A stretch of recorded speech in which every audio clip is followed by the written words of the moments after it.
The folks from the language?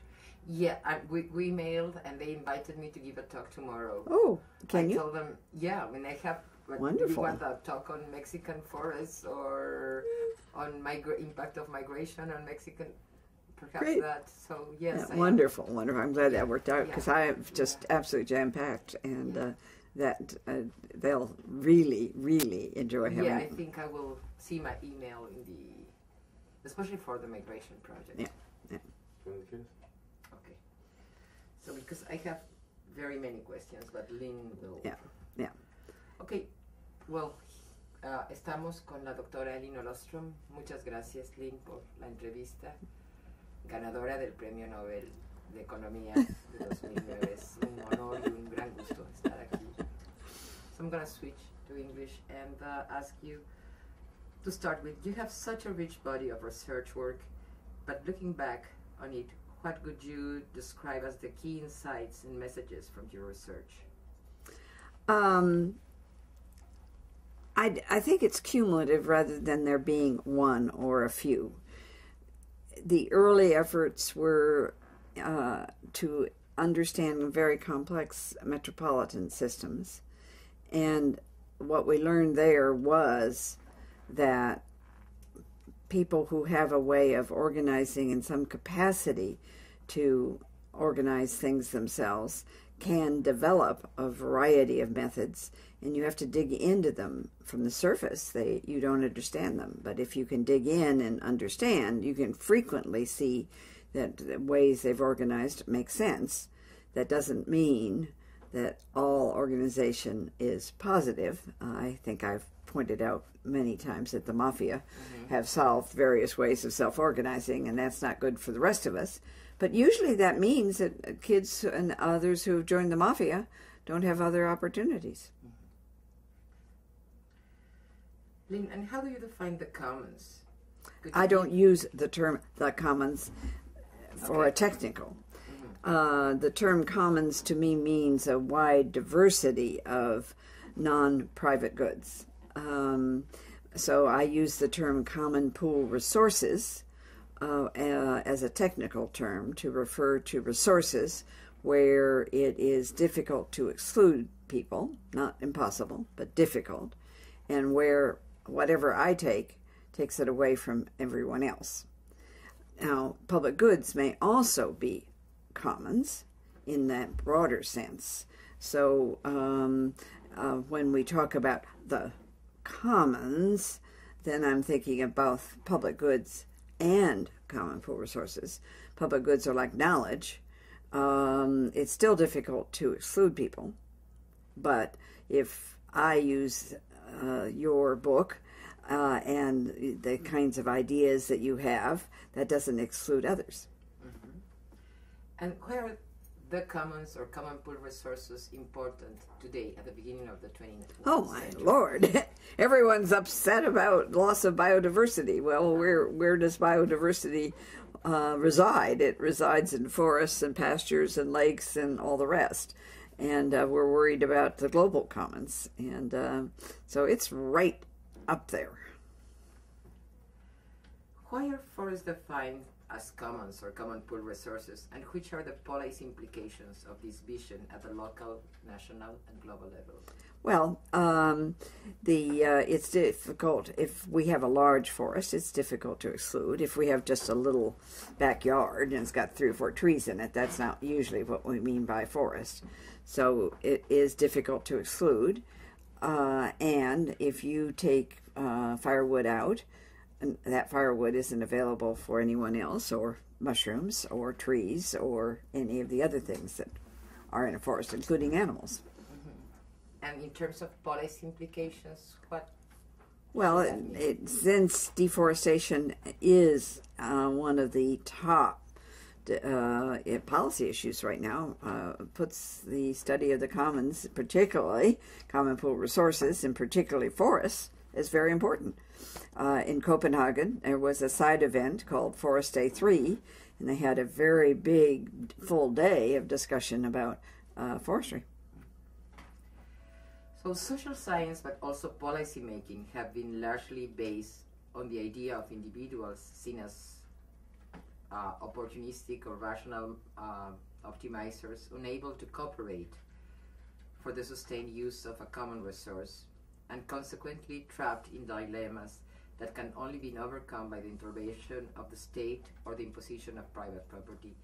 Does the finding of your long field work confirm or contradict these presumptions? No, that is not generally held by all policy analysts. That is the theory that Garrett Hardin put forth. I started to say Mansur-Olson, and Mansur-Olson's theory is similar, but a little bit more complex than Garrett Hardin's. But it has been, unfortunately, the foundation for a lot of policy. A lot of challenge, but a lot of policy is based on it.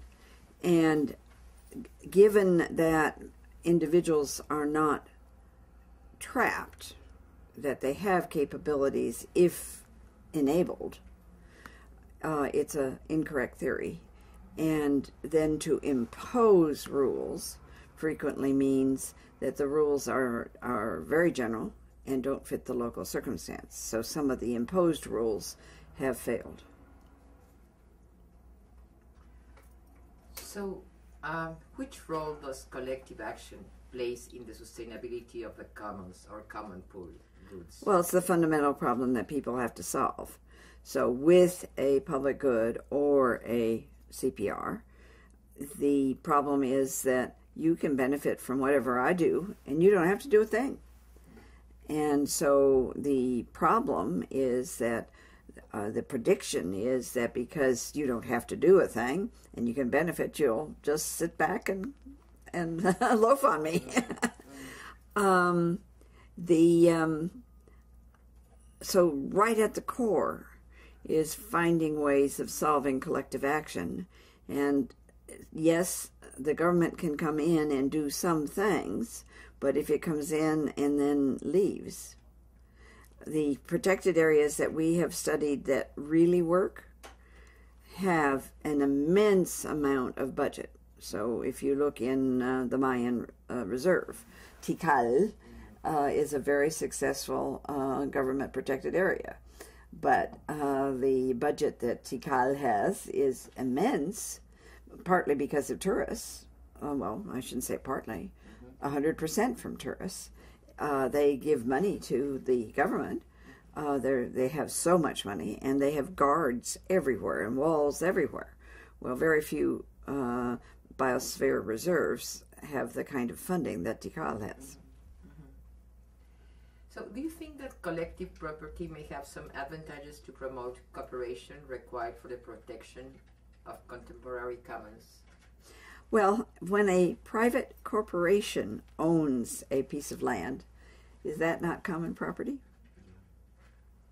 If there are 50,000 people who are stock owners, the way our model is thought about,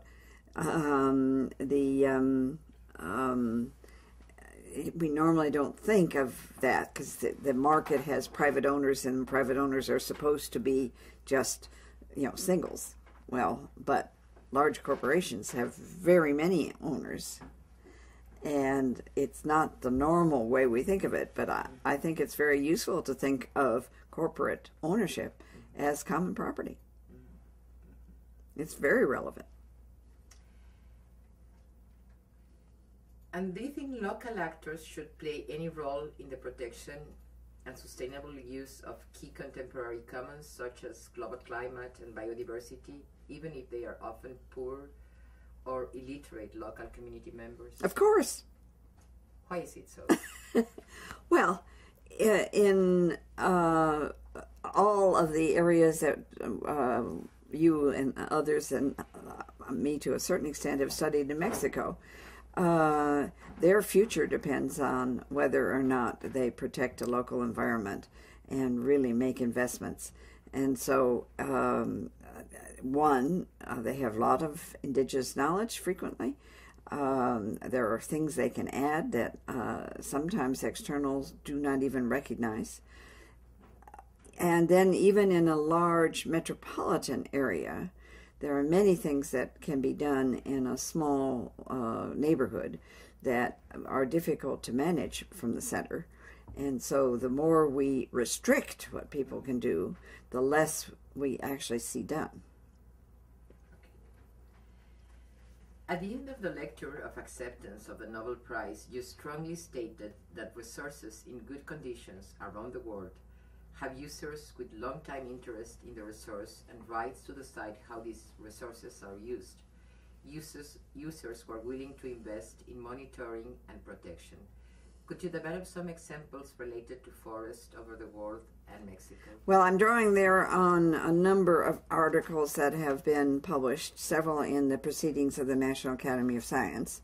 So these are very, very major pieces of work done by Arun Agarwal at Michigan, Ashwini Chatre at Illinois, Eric Coleman, who was a PhD student here and now teaching in Florida, and Brian Steed, who is teaching in Utah, who is also a PhD candidate now from here.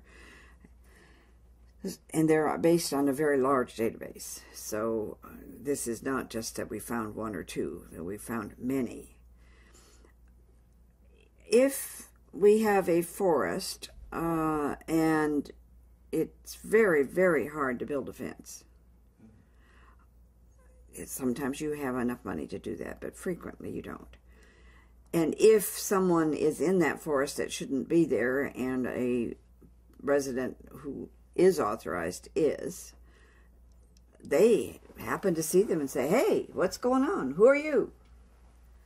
If they have to call the police and the police have to come in, forget it. Or if a community decides that they're going to harvest only in the month of March every year, for example, and someone then sees someone a neighbor in the forest in January, they can say, hey, I thought we weren't going to do any harvesting until March. It's these subtle things that if people do right away, and when they have an attachment and have a sense, they do. That's what's one of the ways you sustain common pool resources around the world, including forests.